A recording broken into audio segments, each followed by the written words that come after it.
Now, you have to look at another side of this. I hope we get Nate on, because there ain't no way on God's green earth that dog doesn't have some more Conor fight in him. He in his head, he just got jobbed.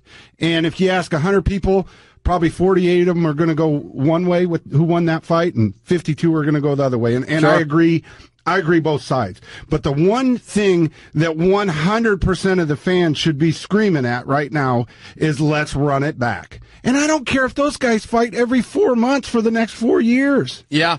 Well, let's just take Brian's point, because I liked what he said there about GSP as well. But we're marks. We always fall for the GSP. Here, let me take his idea, though, and just switch the round robin. Let's put Nate versus GSP. Now, I realize that's not groundbreaking, and people have talked about it. Nate goes, that's my brother's fight. But not, I'm using Brian's point again, not if you do it at 160. And George has hinted that maybe he'll come back at 155. So if you slip in a change in weight, all of a sudden he goes back to... No, brother. Not at all. Those Diaz brothers are gangsters, okay? They live by a code. Yeah, and that code was when they were 13 or 14 or 15 years old, and they don't come off of that code. That's his brother's fight. Yeah, but what if Nick comes out and says, Nate, I want you to take the fight? What if Nick comes out and gives his blessing and says, I want you to take I would love to have some. I want to know the answer to that. Yeah, I don't know how their code works. Yeah, well, I don't think they talk about it. Well, I don't know if they do either. Yeah, I don't think they talk about it. But the fight to make is you come back Super Bowl weekend with Diaz, Conor, 3. I don't care about a 145-pound belt. I don't care. Now you got Pettis. You got Pettis down there, 145. Save the day. Yeah, run him out there. Run him against Jose. Okay, Jose. And then there's your soft landing for Conor, the cash cow. If Nate comes out and knuckles him up, which he probably will. I mean, I'm a Nate guy. Or you're dumb enough to have him fight Eddie Alvarez. I mean, I could be wrong. I just don't see him getting by Eddie Alvarez. So I don't want to see. All right, here's Nate. Nate. Cool. Let's ask him. Nate Diaz. Nate, what's going on, man? Hey, what up? Hey, buddy. First off, great job in your fight.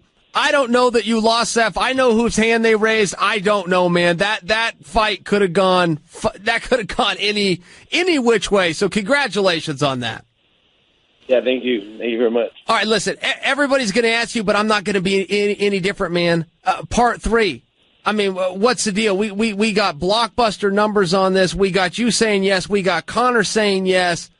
Anytime when the people say yes and the two athletes say yes, you have a fight every time. Now we've got the promoters saying, well, I'm not sure. What is going on behind the scenes? Yeah, I don't know. Remember last time they rushed to his house the next morning and said he was all obsessed or whatever. But I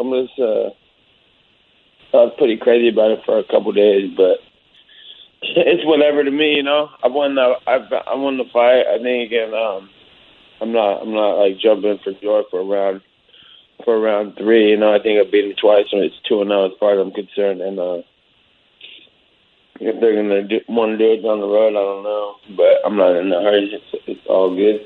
I got you. Now, I believe they know, too. I think he's got a smart coach on his hands, too. And I think him and his coach know. His coach know what happened in the fight. That, they're not stupid. So I think they're going to do what they can to get into another division and get onto a new page. All right, so we were talking about you before you called in. I had Front Row Brian on, and then Joel and I were sitting here and we were talking about you. We've got it narrowed down to 3 matches for you. This is how we see it. The fans, everybody wants you to fight Conor. We'll see where that goes. You were in talks after you beat Conor the first time, or at least Dana White was talking about, but he was saying, look, I want to put Nate in a title fight with Robbie Lawler. Well, Robbie's not the champ anymore. You go back to 150. I'm not sure how you got hurt in this last fight. You're 1-1, and that second one could have gone either way. That first one could not have gone either way. That was you. That second one could have gone either way. So I'm not sure how you get hurt. We throw you back. You go back in at 155, except you fight for the title there against Eddie. That's another one we were talking about.